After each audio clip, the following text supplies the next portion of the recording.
의결이 보류된 5곳에 대한 의결을 하지 않기로 결정했습니다.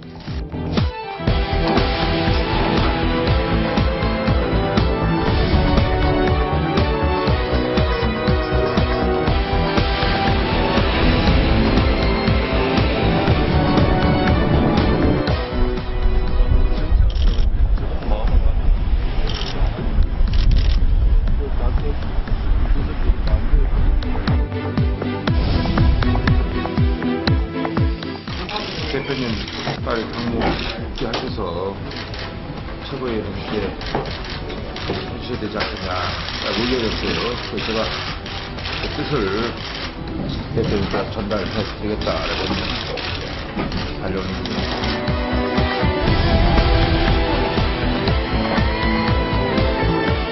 지금 당사로 갑니다. 그러면 최고의 소집을 하시는 거는 없으시죠? 가서 이야기 들어봐요.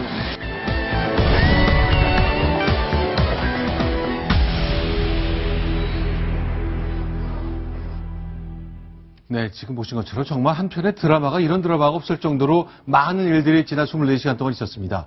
자, 결론 내리면 김무성 대표 그리고 친박 3명씩 배분한 구조를 만들었습니다. 절묘하다고 할까요? 많은 분들은 그러나 왜 이렇게 했어야만 하는지에 대한 의구심을 갖고 있습니다. 그런데 이재호, 유승민 일단 공천에서 살아났습니다. 대구에서 이길 것 같지만 은평을은 봐야 아는 건데 7월달 전당대회 큰 변수가 될 것 같습니다. 자, 먼저 차상일 차장과 함께 얘기 나눠보겠습니다.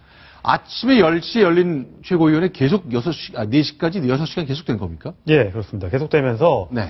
이제 막판 상황이 어떻게 될지 몰라서 저희도 이제 뉴스를 만드는 사람들 입장에서는 굉장히 고민을 많이 했습니다. 옆에서 초시계를 돌리고 있었거든요. 네. 앞으로 6시까지 남은 시간은 이제 1시간여가 남았다 이러면서 이게 넘어가면 사상 초유의 5명이 공천장을 못 받고 출마를 못하는 이런 상황이 벌어질 수 있어서 친박과 김무성 대표의 일촉즉발의 위기로 치달을 것으로 예상이 됐었는데 네. 깜짝 타협이 이루어졌습니다.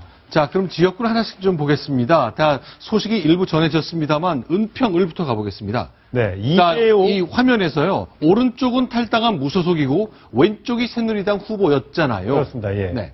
그러니까 공천관리위원회에서 유재길 후보에게 공천장을 줬는데 네. 여기에 김무성 대표가 공천장에 직인을 찍어주지 않으면서 갈 수 있냐 못 가냐 하다가 결국 저기는 무공천 지역으로 남겨두게 되면서 네. 이재호 의원이 사실상 뭐 여당 후보나 마찬가지로 돼버린 거죠. 네. 송파을도 마찬가지입니다. 네. 여론조사에서 앞서가지고 원래는 새누리당 후보가 될 것으로 예상됐던 김영순 전 구청장이 탈당을 하면서 무소속 후보가 됐고 거기에 이제 공천을 받을 것으로 예상이 됐던 진박 유영아 후보가 무공천으로 공천을 못하게 되면서 저희도 네. 사실상 이제 탈락을 하게 됐습니다. 자, 다음 보겠습니다. 대구 지역 4곳인데요. 자, 구자웅 차장. 네. 달성. 결국 대통령이 장관까지 시키면서 영입했던 이 추경 후보, 이런 분들은 공천을 다 받았네요. 네. 어떻게 보면 이제 박근혜 대통령을 지근거리에서 모셨던 네. 진짜 친박근혜다라고 할 수 있는 이제 추경 후보는 공천을 네. 줬고요. 네. 그다음에 수성을은 이 법원에서 이 가처분 신청이 받아들여져서 어떻게 보면 공천을 하기가 좀 어려웠는데 네. 급하게 재공모를 해서 다시 이인선 후보에게 공천장을 쥐어줬습니다. 네. 그러니까 주호영 그 의원의 경우에는 이제 무소속으로 탈당을 해서 지금 출마를 준비하고 있는데 결국은 이 진박 후보가 공천을 받아서 맞대결 구도가 좀 펼쳐지지 않을까 싶습니다. 전 차장. 그런데 대구 동구 갑구 참 이럴 수가 있습니까? 자, 동구 갑은 정종석 후보 역시 행정자치부 출신 장관을 지낸 분이라 청와대에서 각별히 관심을 가졌던 분이 됐고, 자, 다들 아시는 것처럼 이재만 후보 떨어졌군요. 네, 그렇습니다. 그래서 아까 말씀하신 대로 절묘하게 3명은 됐고 3명은 떨어지는 절묘한 균형을 이룬 것으로 이제 숫자상으로 보면 그런데 과연 이거를 타협이라고 볼 수 있을지 네. 아니면 야합이라고 볼 수 있을지 그건 국민들이 판단하실 것 같습니다. 자, 그러면요. 이걸 어떻게 평가해야 될지 모르겠습니다. 여성한 변호사. 네. 셋씩 나눠 가져온 거 맞습니까? 아니면 어쩌다 이런 결과가 나왔습니까? 원래는 아예 안 하기로 했었잖아요. 그러니까 그게 처음 저는 그 김무성 대표의 어떤 어제 2시 반에 그 결기 어린 모습에 네. 대해서 많은 분들이 몇 시간을 버틸 것이냐 아니면 끝까지 갈 것이다. 많이 말씀하시는데 역시 또 결과가 타협하는 쪽으로 나왔는데요. 김무성 대표, 저 개인적으로 이렇게 생각합니다. 김무성 대표는요, 네. 어제 발표할 때는 사실 5군데 다 무공천 지역을 남겨놓으려고 했을 것입니다. 그렇죠. 그래서 오늘 25일 날 저녁 6시까지 안 돌아오겠다, 서울에. 그랬지 않습니까? 그런데 그 원유철 대표 내려가고 하면서 이게 뭐 당무 거부라는 빌미를 주면은 나중에 친박이 쿠데타를 할 줄 모른다. 네. 해가지고 비행기 타고 급거 상경했거든요. 네. 그런데 제 생각엔 그동안에 이 김무성 측 뭐 황진아 사무총장이라든가 네. 김무성 측 사람하고 친박 측 사람 간에 많은 물밑에 오고 갔을 것이다. 네. 그래서 어떤 타협책으로 가자. 네. 그리고 김무성 대표도 결국은 당의 그 파국을 막겠다는 네. 그걸로 이렇게 타협책이 나온 게 아닌가 그렇게 생각합니다. 지금 화면에 보시는 장면, 우리가 자갈치 시장입니까? 자, 일단 부산에 내려간 김무성 대표를 쫓아서 원유철 원내대표가 내려가서 식사를 하는데, 저 때까지만 해도 뭐 이런 일이 생길 줄 전혀 예상하기 힘들었잖아요. 그러니까 그 김무성 대표가 네. 진짜 어제 2시 반 발표할 때까지는 어떤 그 당내 율사들의 네. 조언을 충분히 받았을 것입니다. 네. 이 친박들이 절대로 어떤 뭐 권한 대행, 직무 대행 등을 통해서 김무성 대표의 어떤 이 결정을 꺾지 못할 것이다. 네. 그런데 계속적으로 나온 게 그 친박이 어떤 쿠데타를 하겠다는 이야기를 했었거든요. 네. 그 김무성 대표도 가만히 있다가 네. 그 직인을 갖다가 막 찍어가지고 선관위 제출해버리면 나중에 소송은 소송이 될지라도 네. 이게 결국은 문제가 크지 않습니까? 네. 그래서 아마 그렇게 결론을 내린 게 아닌가. 네, 천 차장. 그런데요, 오늘 점심 때 문화일보 기자가 김무성 대표랑 직접 통화를 했거든요. 제가 점심 때 이 석간신문을 보면서 요 대목을 보는 순간, 뭔가 좀 절충이 될 수도 있겠다 싶은 느낌이 좀 들었습니다. 이거 의미를 좀 설명해 주세요. 그러니까 이미 지난번 회의 때 네. 본인이 상징적인 세 곳은 무공천하자. 그러니까 저게 오늘 결정난 세 곳인지는 확실치 않지만 네. 대충 그런 것으로 보입니다. 그리고 나머지는 풀어주겠다. 이렇게 제안을 했다는 거죠. 그러니까 5곳이 다 어저께는 직인을 찍어주지 않았지만 절충점을 찾아서 내가 이미 세 곳을 무공천하자고 제안했으니까 네.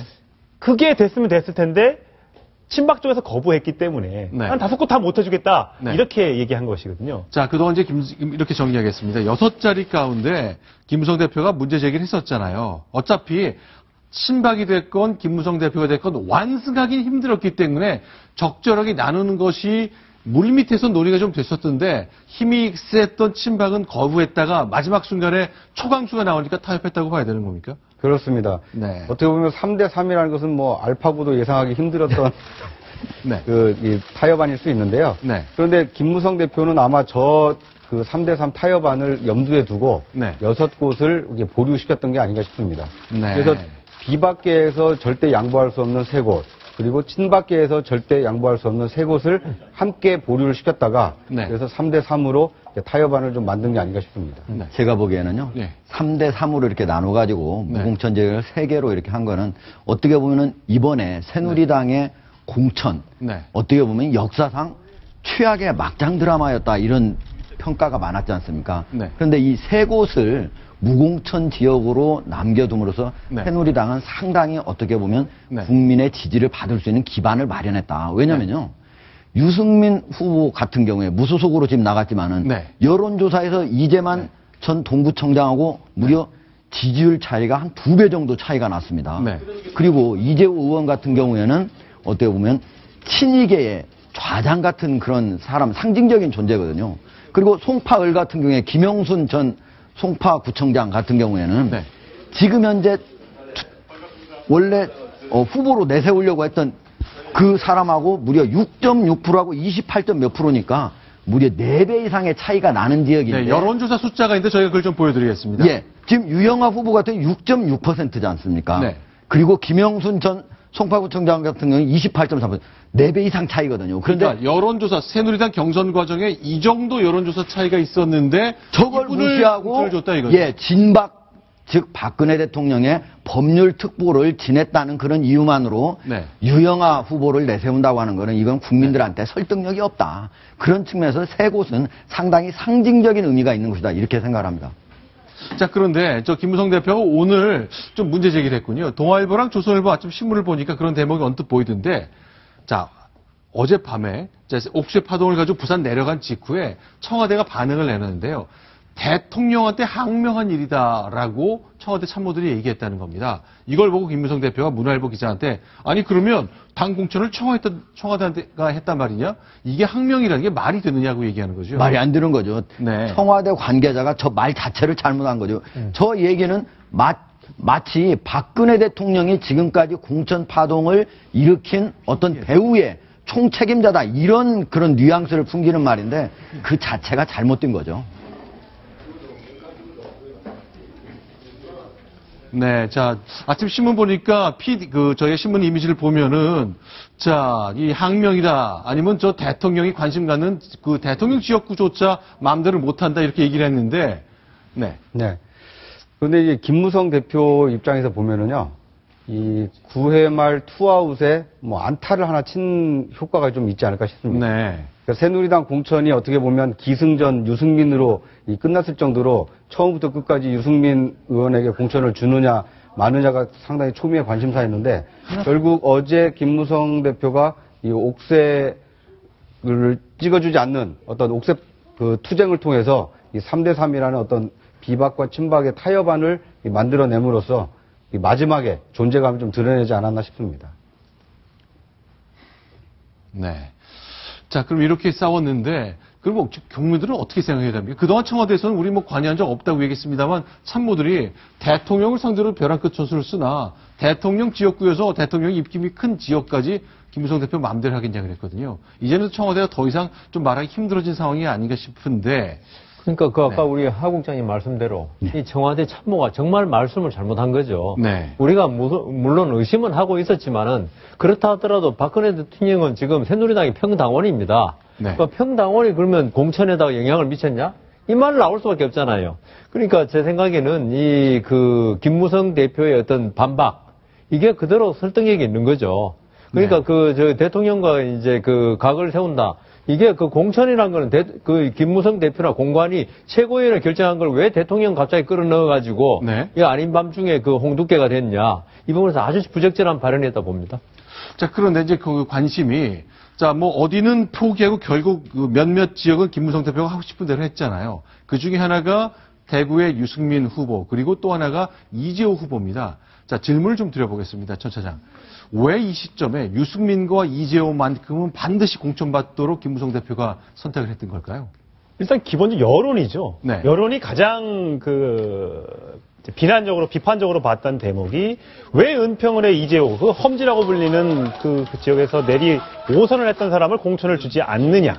그리고 또 유승민 전 원내대표는 뭐 얼마나 청와대와 각을 세웠고 얼마나 부적절한 발언을 했길래 저렇게 한 방에 날려보내고 그것도 일찌감치 나가도록 한 게 아니라 끝까지 사람 진을 빼다가 밤늦게 탈당을 하게 만드는 그 모습을 보고 굉장히 국민들이 실망을 했던 것이죠. 그래서 김무성 대표도 어쩔 수 없이 저 두 사람은 구제를 해야겠구나 아마 그렇게 생각을 했던 것 같고요. 실제 여론조사를 봐도 그렇습니다. 여론조사 결과를 보면 새누리당 공천을 받을 뻔했던 유재길 후보는 24.3, 이재호 의원은 무소속인데도 불구하고 20.4, 오차 범인의 접전이거든요. 그만큼 이재호 의원의 경쟁력이 있다고 봐야 되는 거죠. 네. 근데 야권 후보들이 이제 이 지역은 3명이나 나와 있는 곳이라 뭐 단일화 가능성 뭐 아직 배제할 수 없지 않습니까? 그렇습니다.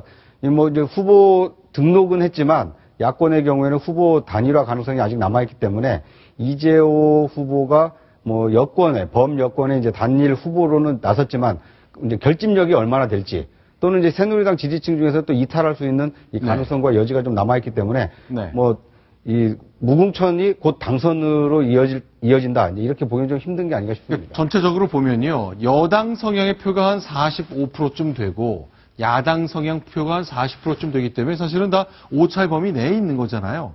자, 야권에서 단일 후보 생기면 어차피 유재길 후보는 나올 수 없는 상황이 되어버렸기 때문에 할 수 없지만 결국 굉장히 박빙의 선거를 치러야 된다는 걸로 예상을 할 수 있겠습니다. 이재호 의원이 은평을에서 5선을 했지만 한 번 떨어진 적이 있어요. 창조한국당 문국현 후보한테 한 번 떨어져서 재보선으로 당선이 됐거든요.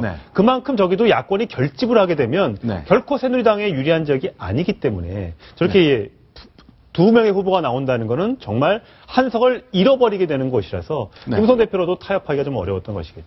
자, 그런데 이제 궁금한 것이 유승민, 이재호 이런 의원들이 만약에 살아 돌아온다면 현재 이제 입당해야 되는 절차가 남아있지 않습니까? 그런데 인천의 윤상현 의원도 무소속 출마했는데 당선 가능성이 높다고 얘기를 하니까 이 세 사람, 대통령과 아주 가까운 한 사람, 아주 불편한 두 사람의 입당 논제를 놓고 이제 5월, 6월 때 시끌시끌 할 것 같거든요. 자, 이 과정에 과연 당이 그야말로 지금처럼 어떻게 좀 갈등하면서도 묶여가는 기조를 유지할지 아니면 더 분란에 빠질지 아무도 예상할 수 없는 겁니다. 그러니까 이제 새누리당이 그 질서 있는 재편을 하기 위해서는 네. 7월 전당대회에서 질서 있는 재편을 하려면 이 친박과 비박의 어떤 세력 균형이 이루어졌어야 되는데 네. 그런데 이번 그 새누리당 공천은 일방적으로 친박이 좀 우세하다 이런 평가를 받았거든요. 네. 그런데 막판에 김무성 대표가 옥새 투쟁을 통해서 이 3대3이라는 그 이재호, 유승민이라는 어떻게 보면 비박의 어떤 그 좌장 역할을 할 수 있는 두 사람을 당선시킬 수 있는 여지를 남겨뒀기 때문에 네. 이번 총선이 끝나고 나서 7월 전당대회에서 비박계가 이 친박계에게 일방적으로 밀리지 않은 어떤 세력 균형을 좀 잃었다. 이런 평가가 가능할 것 같습니다. 근데 제 생각에는 이번에 오히려 유승민 파동이 지금은 유승민 파동, 네. 그 유승민 쪽이나 그 김무성 대표 이겼다 하지만은 네. 총선 끝나고 당권 싸움에서는 오히려 어떤 친박의 더 공고한 결집 네. 이런 걸 가져오지 않을까. 네. 이번에 그냥 섣부르게 치료하려다가 완전히 상처가 더 난 꼴 아니겠습니까? 네. 그래서 그 친박 쪽에서는 이번 7월 전당대회에서 반드시 친박 쪽으로 모든 당권을 가져오고 그걸 내년 대선까지 끌고 가겠다는 거거든요. 네. 그렇기 때문에 그 이 비박들의 어떤 그 행동 반경의 범위가 아주 줄어들지 않을까. 그런 생각도 해봅니다. 자, 어쨌건 많은 분들이 생각할 때 김무성 대표가 초반에는 여러 가지 경선을 하겠다 그랬다가 꺾여가지고 이한구 비대위원장 기세에 좀 눌렸잖아요. 그러다가 게다가 막판에 유승민 계열은 다 떨어지고 자기와 가까운 분들이 다 공천받는 바람에 이거 당대표 뭐 하는 거냐 그랬거든요. 결국 기사회생했다는 시각이 굉장히 많습니다. 자, 그러면 이런 기사회생, 결국 마지막 그 아주 황금의 승부수라고 부를 수 있는 어제 그 옥새 파동 때문에 이런 지난 24시간 동안 일이 벌어졌거든요. 근데 많은 분들이 1990년을 생각합니다. 자, 자신의 정치적 아버지라 불렸던 김영삼 전 대통령의 내각제 파동, 그때 장면으로 한번 돌아가 보겠습니다. 저희가 영상으로 준비했습니다. 압도적인 다수로 김무성 의원을 국회로 보내주시는 일을 여러분 해주시기 바랍니다. 저는 김영삼 대통령의 정치적 아들입니다.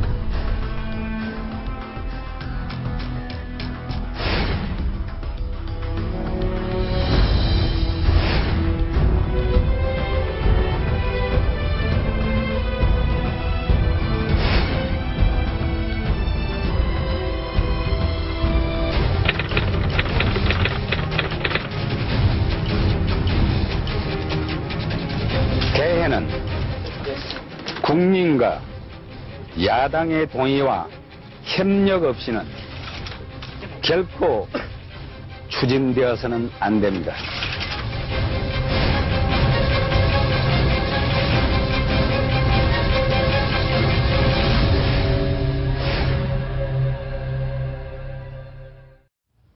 자, 저 장면. 자, 그러니까 며칠 전에 김종인 더불어민주당 대표가 집에서 1박 2일 칩거할 때도 저 얘기를 많이 했었는데 요새는 여야권 당 대표들이 마음에 들지 않으면 일단 당을 떠나는 것으로 승부를 거는 게 하나의 흐름처럼 돼버렸군요. 자, 그러면 저 결정, 마사는 행을 했던 것 많은 분들이 아직도 기억하시는데 김무성 대표의 저 부산행 정치적으로는 이득을 본 겁니까? 글쎄요. 근데 지금 보면 어떤 정치인들이 네. 중대한 결단할 때 꼭 고향으로 돌아가더라고. 이번에 네. 유승민 의원도 네. 그 탈당 직전에 네. 아버지 묘소에 다녀왔다 그러거든요. 경상북도 영주에 있는 부친의 예, 묘소에 다녀왔다 그러는데 저게 정치인들이 결국은 내가 모든 걸 내놓겠다. 네. 아니면 어떤 결의를 갖다가 다질 때는 네. 꼭 고향으로 내려가서 이렇게 모든 그 자기의 그 굳건한 마음을 보여주는 것 같은데요. 네. 그런데 김영삼 전 대통령하고 그 김무성 대표는 좀 사정이 좀 다르죠. 네. 김영삼 대통령은 그때 노태우 대통령이 자기 필요에 의해서 끌어들여가지고 네. 차기 대권 주자로 거의 내락을 받았던 상태고요. 네. 김무성 대표는 오히려 네. 이번에 이렇게 그 박근혜 대통령과 각을 세움으로써 과연 이제 그 총선 이후에도 당에서 계속 살아남을지조차, 물론 김무성 대표를 따르는 지금 부산에 김무성계 의원이 있습니다만은 김영삼 대통령과 같은 위치에 있다고는 볼 수 없기 때문에 네. 이번에 꼭 그 어떤 이득을 얻느냐, 결의를 보여준 건 맞는데 네. 김영삼 대통령이 마산 내려갔을 때와 같은 어떤 정치적 힘을 얻기는 힘들 것이다, 그렇게 생각합니다. 자, 일단 그 정치적 여부는 일단 선거 결과가 정치인 김무성의 앞날을 많이 가릴 것 같습니다. 자, 이런 공천 국면, 당대표가 굉장히 허약했고 무기력했다는 평가도 받았고, 마지막 승부수를 두긴 두었습니다만, 그 결과에 따라, 특히 이재호, 유승민, 이런 이 지역 선거 결과에 따라서 자신의 우군이 얼마나 모일지 전체적인 총선에 대한 평가를 좀 받을 것 같습니다. 자, 그런데, 자, 지난 한 30일 정도 이어진 공천 전쟁을 보면서 많은 분들이 궁금했을 것 같습니다. 이한구, 김무성, 이한구, 이 두 사람은 왜 이렇게 싸웠을지, 또 앞으로 어떤 모색을 했던 것인지 그 궁금함이 있는 것 같은데요. 그 얘기를 지금부터 나눠보겠습니다. 순위 확인하고 돌아오겠습니다.